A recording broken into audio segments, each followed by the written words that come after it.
नमस्कार दोस्तों। मैं ये कहूं कि अगर कोई 15-20 हजार रुपए की जॉब करता है तो उस व्यक्ति का कर्तव्य बनता है कि सरकार के अंदर जो भी होता है विकास वो टैक्स के जरिए होता है। ये टैक्स देना पड़ता है और वो किसको देना पड़ता है कि 15 से 20 हजार रुपए सैलरी जिस व्यक्ति की है उसके ऊपर टैक्स ये लागू होता है। ऐसा मैं क्यों बोल रहा हूँ, क्योंकि अगर आप नहीं दोगे तो ईपीएफओ सरकार ने बनाया है, अगर आप जॉब करोगे तो आपको देना ही पड़ेगा, क्योंकि ईपीएफओ अपने को पता है कि 24% है, जिसमें 15.67% तो रिटर्न है, 8.33 पेंशन के अंदर है। पेंशन 58 वर्ष की एज तक पैसा रोक के रखती है। उसके बाद में आपको एक पेंशन दी जाती है जो मिनिमम 1075 वाला है, उस पर आपको किसी प्रकार का इंटरेस्ट नहीं दिया जाता। दूसरी तरफ मैं ये बोलूं कि अगर आप एक बिजनेसमैन हो और लाख 2 लाख रुपए महीने के कमा रहे हो तो आप सरकार से जुड़िए और सरकार आपको उसका डबल पैसा भी देगा। और आपको जब सीनियर सिटीजन लग जाता है 60 वर्ष की एज के अंदर, उसके बाद में आपको 50 हजार रुपए तक पेंशन भी देगा। ये ऐसा सिस्टम है। मैं क्यों बोल रहा हूँ, अब आपके दिमाग में एक क्वेश्चन आता होगा कि एक व्यक्ति तो ईपीएस से जुड़ा हुआ है, उसको तो आप बोल रहे हो कि इंटरेस्ट नहीं दे रहे हैं, और दूसरा व्यक्ति आप बोल रहे हो कि उसको इंटरेस्ट भी देगा और पैसा भी डबल देगा। ऐसा हो सकता है क्या? ऐसा बिल्कुल हो सकता है। इससे पहले मैं आपसे रिक्वेस्ट करता हूँ कि वीडियो को आप अच्छी तरीके देखना, आपको ऑटोमेटिक समझ आ जाएगा। दोनों का ही पैसा एक पेंशन सिस्टम के जरिए ही डिपॉजिट होता है, जिसमें एक का नाम होता है ईपीएस एम्प्लॉय पेंशन सिस्टम, दूसरा होता है एनपीएस नेशनल पेंशन सिस्टम। अब दोनों का देखना प्रॉफिट, दोनों ही व्यक्ति यहाँ पे 25 साल डिपॉजिट करवाएंगे। और साथ ही साथ मैं जो गवर्नमेंट की वेबसाइट है उसका भी साथ में मैं आपके साथ शेयर करूंगा कि किस प्रकार से एकदम आपको गूगल के ऊपर ले जाके पूरा उसका सर्च जो भी है उसको बराबर मैं आपको फोन के ऊपर दिखाऊंगा, ताकि आपको अच्छी तरीके से समझ आ जाए कि रियल में ये सच है या झूठ है। क्योंकि कोई अगर आप स्टडी करते हो या किसी चीज के बारे में सर्च करते हो तो उसका आपको पूरा बायोडाटा आपको पता होना चाहिए। बायोडाटा के अंदर क्या सिस्टम होता है कि अपने को सबसे पहले ये सर्च करना होता है कि चाहिए, उसके बाद में देखना होता है इसका बेनिफिट क्या चीज है, फिर उसको देखना होता है ये किस पे लागू होता है, उसके बाद में उसका सीखना होता है परिणाम क्या होता है इसका, वो चीज पूरा आपको वेबसाइट के माध्यम से। और गूगल पे सर्च करते हैं एनपीएस पेंशन सिस्टम। इसमें थोड़ा स्क्रॉल करके नीचे आना है। इसमें 60 साल की उम्र के बाद एनपीएस कितनी पेंशन मिलेगी, इसके ऊपर लिंक पे क्लिक करना है। आप डायरेक्ट वेबसाइट पे आ जाएंगे। वेबसाइट के अंदर अपने को हिंदी और इंग्लिश दोनों के अंदर जानकारी दी हुई है, तो अपने हिंदी के अंदर देखते हैं, या मैं इसको डायरेक्ट कर रहा हूँ, आप भी पढ़ सकते हो। इसके अंदर पहला सिस्टम तो अपने को पता है, इसको बोलते हैं नेशनल पेंशन सिस्टम। उसके बाद में दूसरा पॉइंट, इसके अंदर ये एक सरकारी योजना थी जिसमें 10% रिटर्न मिलता है, यानी कि 10% अपने को प्रति वर्ष के हिसाब से इसके अंदर ब्याज या बोले इंटरेस्ट मिलता है। अब ये पहले एक केवल सरकारी योजना थी, लेकिन अब इन्होंने बिजनेसमैन व्यक्ति के लिए इस योजना को लागू कर दिया है। तीसरा पॉइंट इसमें दिया गया है, अगर आप इनकम टैक्स की कटौती के दायरे में आ रहे हो तो आप इस स्कीम से लेकर टैक्स से भी बच सकते हैं, यानी कि इसके बाद में आपको टैक्स भी नहीं लगेगा। थोड़ा स्क्रॉल करके नीचे आना है कि मान लीजिए आप या आपके जीवन साथी की उम्र 35 वर्ष है, यानी आपकी एज 35 वर्ष हो चुकी है और 60 वर्ष तक आप इसमें योगदान देते हो तो 50,000 रुपये मासिक पेंशन मिले। इसके लिए आपको एक महीने का योगदान 15,000 रुपये देना होगा और 25 साल के अंदर टोटल डिपॉजिट होगा वो 45 लाख रुपये होगा। और 45 लाख रुपये का इंटरेस्ट मिलने के बाद में ये राशि 2 करोड़ रुपये हो जाती है। इसमें 2 करोड़ रुपए में से 1 करोड़ रुपए यानी 50% तो आपको 60 साल एज पूरी होते ही मिल जाएंगे। शेष 1 करोड़ रुपए पे आपको 50,000 रुपये प्रति महीने के हिसाब से पेंशन मिलेगी और वो आजीवन मिलेगी। जब उस पेंशनधारी की मृत्यु हो जाती है तो उसके परिवार के सदस्य जिसको नॉमिनी रखा है उसको भी वो बचे हुए 1 करोड़। अब अपने वेबसाइट पे देखा था, वेबसाइट पे अपने एनपीएस को देखा था। एनपीएस के अंदर मैंने आपको पॉइंट बताया था कि मिनिमम अगर कोई व्यक्ति 15,000 रुपए जमा करा सकता है, यानी कि इसके अंदर तो ये सिस्टम है कि इसके अंदर तो आप जमा करवा सकते हो, आपकी इच्छा है। अगर आप करवाना चाहते हो तो एक बिजनेस व्यक्ति इसके अंदर हर महीने 15,000 रुपए कौन जमा करवा सकता है? जिस व्यक्ति की सैलरी कम से कम 70 से 80 हजार रुपए है वो व्यक्ति इसके अंदर डिपॉजिट करवा सकता है। क्योंकि अपने को पता है मिडिल क्लास व्यक्ति के पास, मैंने आपको बताया था, यहाँ 11 से 12 हजार रुपए सैलरी आ रही है, वो व्यक्ति कहां से इसमें हर महीने 15,000 डिपॉजिट करवा देगा? यहाँ वो ही डिपॉजिट करवा सकता है जिसकी इतनी सैलरी आ रही है। अब यहाँ तुलना करते हैं, यहाँ क्या सिस्टम है कि 25,000 से कम सैलरी पर एक महीने का 1250 रुपए जमा कराने होंगे। यानी कि आप अगर कोई जॉब, मिडिल क्लास व्यक्ति अगर कोई अकुशल मजदूर जॉब करता है तो उसको 1250 रुपए जमा कराने ही होंगे। अब अपना दूसरा पॉइंट आता है कि इसके अंदर ओनली पेंशन 58 वर्ष की एज के अंदर सिर्फ आपको पेंशन दी जाएगी, अन्यथा अलग कोई फंड आपको नहीं दिया जाएगा। यहाँ पे क्या है, नो एज लिमिट, यानी कि कोई व्यक्ति अगर डिपॉजिट करवाना चाहता है वो 35 साल एज होने पे डिपॉजिट करवाता है और 25 साल फिर उसको 60 साल बाद, मैंने आपको बताया था, पेंशन सिस्टम और एक साथ में राशि भी दी जाती है। और यहाँ पे क्या सिस्टम है, अगर किसी व्यक्ति ने 21 साल की एज में डिपॉजिट करवाना चालू किया और 25 साल तक उसने डिपॉजिट करवाया तो 25 साल डिपॉजिट करवाने पे यहाँ एज होगी ना उसकी 46 वर्ष होगी, अब उसको पेंशन नहीं मिलेगी। पेंशन उसको कब मिलेगी? जब उसकी एज 58 वर्ष हो जाएगी।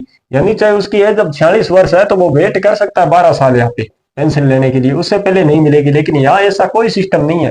यहाँ पे साफ साफ लिखा है कि आप मान लो कि 25 साल डिपॉजिट करवाते हो, उसके बाद में आपको इतनी राशि और इतनी पेंशन, वो मैंने आपको आगे बताया था, वो टोटल की टोटल यहाँ मिलेगी। अब अपना तीसरा पॉइंट आता है, यहाँ आता है कि 25 साल टोटल जमा। यहाँ 25 साल अगर 1250 से, अपने को पता है 1250 रुपए पर मंथ का करते हैं, तो एक साल का 15,000 रुपये होता है। और 25 साल का डिपॉजिट राशि होगी वो 3,75,000 रुपये होगी। यहाँ पे 15,000 रुपये पर महीने के हिसाब से करते हैं तो एक साल का 1.80, 1,80,000 होंगे। और 25 साल के अंदर जो डिपॉजिट टोटल राशि होगी ना वो होगी 45 लाख रुपए। यहाँ पे 45 लाख रुपए, यहाँ पे 375। 375 इसलिए हो रही है कि इसकी 1250 रुपए मिडिल क्लास व्यक्ति है ये इतना ही दे सकता है, और ये व्यक्ति थोड़ा हाई प्रोफाइल है 15,000 रुपए महीने का दे रहा है, तो ये 45 लाख रुपए इसके हो रहे हैं। अब इसके अंदर क्या सिस्टम है, इस व्यक्ति को 45 लाख देने के बाद में जैसे इसकी 60 वर्ष एज हुई, इसने 25 साल पूरे कंप्लीट कर दिए डिपॉजिट करते ही, तो इसको 1 करोड़ रुपए तो ये तुरंत मिल जाएंगे नगद। यानी उसके अंदर दी हुई थी कि एक मुश्त के अंदर एक राशि दी जाएगी जो लगभग 1 करोड़ रुपए प्लस ही होगी, कम नहीं होगी, क्योंकि 60% रिटर्न देता है वहां पे। अब ये 45 लाख रुपए डिपॉजिट करवाने के बाद में इसको तो 1 करोड़ रुपए मिल गए। और यहाँ पे क्या सिस्टम है, यहाँ पे 375 डिपॉजिट करवाया ना आप, तो 58 वर्ष मैंने आपको बताया था, 58 वर्ष के बाद में ये गणना इस प्रकार करते हैं पेंशन की कि 15,000 इसने 25 साल जॉब किया, डिवाइड ये 70 से करके इसको 5350 रुपए मंथली पेंशन कब देंगे, 58 वर्ष की एज के अंदर। और यहाँ पे जैसे ही 60 वर्ष इसके सीनियर सिटीजन में गए तो 1,45,00,000 का 1 करोड़ तो इनको तुरंत ही मिल गया। उसके बाद में ये 50,000 रुपए इनको पेंशन और मिलेगी। अब अपना लास्ट पॉइंट आता है, इसके अंदर क्या सिस्टम है ईपीएस के अंदर की दुर्घटनापूर्ण मृत्यु के बाद नॉमिनी को 50% पेंशन मिलेगी। अब इसमें किसी प्रकार की उसको राशि नहीं मिलती है। मैं मानता हूं किसी व्यक्ति की एज अगर 58 साल है, उसकी दुर्घटनापूर्ण कोई 65 वर्ष की एज में अगर मृत्यु हो गई, तो ये पेंशन सिस्टम टोटल जीरो, कुछ नहीं मिलेगा, यहाँ पे सब कुछ बंद हो जाएगा। लेकिन यहाँ व्यक्ति को सिस्टम देखो, यहाँ मृत्यु के पश्चात नॉमिनी को 1 करोड़ रुपए, यानी मैंने आपको टोटल वहां पे अपने वेबसाइट पे देखा था कि इन 45 लाख रुपए की वैल्यू उन्होंने बताई थी ना, वो 2 करोड़ रुपए समथिंग कि 2 करोड़ रुपए है, जिसमें 1 करोड़ रुपए तो आपको तुरंत मिल जाएंगे। और यहाँ नॉमिनी की मृत्यु होने के पश्चात जब तक उसकी मृत्यु नहीं होगी तब तक उसको 50,000 रुपए पेंशन आती रहेगी। जैसे ही उस व्यक्ति की डेथ हो जाती है, यानी कि पेंशन की डेथ हो जाती है, तो वहां पे 1 करोड़ रुपए जो बचे हुए ना, वो 1 करोड़ रुपए भी यहाँ पे मिल जाएंगे। और यहाँ पे क्या सिस्टम है, यहाँ पे जीरो है। और डिपॉजिट करवाएगा तो उसका ही प्रॉफिट है, और यहाँ पे आपको डिपॉजिट करवाना ही पड़ेगा। और करवाने के बाद में हम यही सिस्टम से आपको पेंशन निकाल के देंगे और आपको लेनी पड़ेगी। इसके अंदर पहले क्या था, इसके अंदर डीए था और दूसरा इसमें महंगाई भत्ता भी था।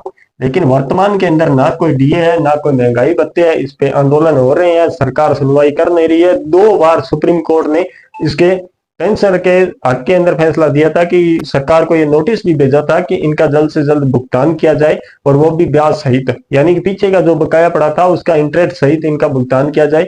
लेकिन क्या है, वो नोटिस भेजते रहते हैं सुप्रीम कोर्ट में, आगे कोई सुनवाई करता नहीं है। यहाँ अगर देखें ना तो शुरू के अंदर अपने संविधान लागू हुआ था, वहां पे 3 पॉइंट मेन थे। एक तो था कार्यपालिका, एक था व्यवस्थापिका और न्यायपालिका। न्यायपालिका को स्वतंत्र रखा था। न्यायपालिका के अंदर स्टेट के अंदर माने तो अपने हाई कोर्ट था, और सेंटर के अंदर सुप्रीम कोर्ट था।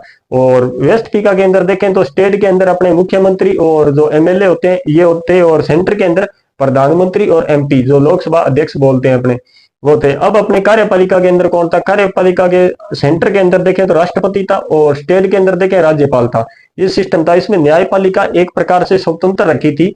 दूसरा, अगर एनपीएस के अंदर कोई अपनी मर्जी से जुड़ सकता है, जबरदस्ती नहीं है किसी व्यक्ति के साथ कि एनपीएस के अंदर आपको देना ही पड़ेगा, या किसी बिजनेसमैन व्यक्ति पे ये लागू ही होता है, नहीं, ये नहीं होता है। एनपीएस पे अपनी इच्छा से जुड़ो, लेकिन ईपीएस के अंदर अगर आप जॉब करोगे तो आपको देना ही पड़ेगा। ये गवर्नमेंट का रूल है कि अगर आपकी सैलरी अगर 25,000 रुपए तक होती है तो, और इस पैसों पे किसी प्रकार का इंटरेस्ट नहीं है, नो इंटरेस्ट है, यहाँ पे नो इंटरेस्ट है। ये थोड़ा सा भेदभाव होता है ना इसमें, थोड़ा सा क्या है, अपने को पता है कि एक व्यक्ति को तो इतनी फर्स्ट क्लास सुविधा दी जाती है और दूसरे व्यक्ति को इस प्रकार से दबाया जाता है, तो थोड़ा सा अच्छा नहीं लगता है। क्योंकि देश एक है, संविधान एक है, लेकिन उसके नियम कायदों में अब चेंजिंग जिस प्रकार से कर रहे हैं ना, वो बिल्कुल भी अच्छा नहीं लगता है।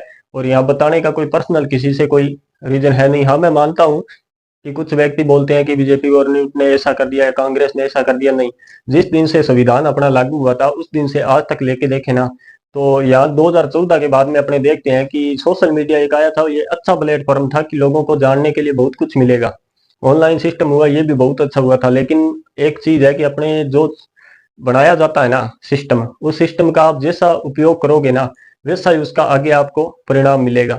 अगर आपको सोशल मीडिया गलत जाते हो, गलत रास्ते पे लेके जाओगे तो ये गलत चल जाएगा। अगर आप अच्छाई के अंदर यूज करोगे तो ये अच्छाई में यूज हो जाता है।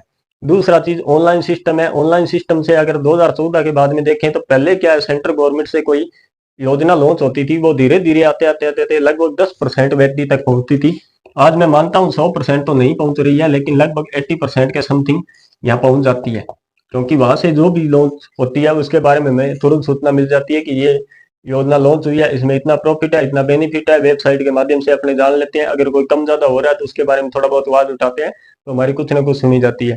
लेकिन बीजेपी गवर्नमेंट में मैं ये नहीं कहता कि विकास नहीं हुआ, विकास भी हुआ है, लेकिन विकास हुआ है लेकिन ये दो फंड जिस प्रकार से गवर्नमेंट यूज करी है ना मिडिल क्लास और हाई प्रोफाइल व्यक्ति पे, ये थोड़ा सिस्टम गलत है। क्योंकि इसमें थोड़ा सुधार करो और जितना भी हो सके जिन व्यक्तियों ने 1995 में ईपीएस पे जो दिया था योगदान, उन व्यक्तियों को ही सोचो कि उस वक्त पैसे की वैल्यू बहुत ज्यादा थी। आज के टाइम में महंगाई दर बढ़ गई है, महंगाई दर के साथ साथ इनमें महंगाई दर भी जोड़ो और खाली जिस व्यक्ति ने 20 साल या 25 साल योगदान दिया था उन व्यक्तियों को 4,000 4,500 रुपए तक पेंशन दे रहे हो। 1995 में अपने मानते हैं, चाहे उस व्यक्ति ने 200 रुपए यहाँ पे योगदान दिया था ना, इन 200 की वैल्यू बहुत ज्यादा थी। इन 200 की आज के टाइम में वैल्यू माने तो लगभग 15,000 रुपए के समान वैल्यू थी। लेकिन आज के टाइम में वो सिस्टम है, कोई सुनाई कर नहीं रहा है, वो बेचारे ऐसे ही भटक रहे हैं। क्योंकि महाराष्ट्र के अंदर दिन ब दिन इस पे आंदोलन होते थे और पीछे जंतर मंतर दिल्ली पे भी आंदोलन किए थे, कोई फर्क पड़ा नहीं। इनका थोड़ा सा गवर्नमेंट ध्यान देगी तो अच्छा रहेगा। नहीं इतना है, थोड़ा मिडिल क्लास व्यक्ति इसके अंदर धीरे धीरे उसकी स्थिति डाउन होती चली जाएगी। यहाँ पे 100 व्यक्तियों में एक व्यक्ति का विकास हो जाए, 99 का विकास ना हो तो थोड़ा अच्छा नहीं लगता है। आज के लिए इतना ही, धन्यवाद।